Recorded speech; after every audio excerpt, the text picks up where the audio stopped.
Muli mutya nno bassebo ne bannyabo, kanzikirize nti muli bulungi. Mukama yeebale kubakuuma, yeebale kubalabirira, yeebale kubawa kisa, yeebale kubawa maanyi ge, yeebale kubawa busobozi buli muntu afulumye okugenda okukola.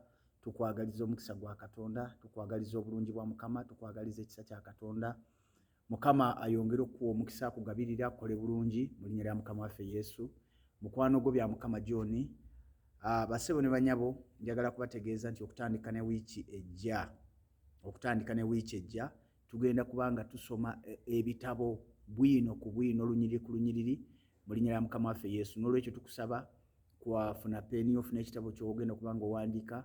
Ekisinga obukulu twegatteko ku mukutu gwaffe, likinga page eya Voice of the Gospel Ministries, oba genda ku YouTube omukutu gwaffe ogwa Voice of the Gospel TV Uganda, ogenda kubanga otwota buliro mu linnya lya Mukama waffe Yesu. Ogenda kubanga otwota buliro mu linnya lya Mukama waffe Yesu. Bwino tugenda kutandika okumusoma ng'akutuukako wennyini awo wennyini w'oli mu linnya lya Mukama waffe Yesu. Ate mmwe abantu abali ekalangala, abantu b'ekalangala, njagala kubategeeza nti tugenda kubanga tujja okutandika n'ennaku z'omwezi nga 24 ye Mande eno yennyini. Ku Mande tugenda kutandika olukuŋŋaana awo wennyini we bayita Ebugoma.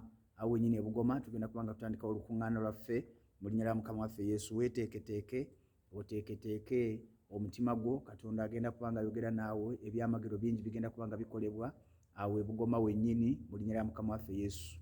Naye gwe ali mu Kampala n'ebitundu ebiriraanyeewo, twagala okusaba nti likinga page yaffe eri mu mannya ga Voice of the Gospel, Voice of the Gospel Ministries, ne ku YouTube kwetuli ogenda kubanga otufuna mu linnya lya Mukama waffe Yesu, omwana wa Katonda omulamu. Mukama akuwa omukisa, Mukama akole bulungi, nkwagaliza olunaku olulungi.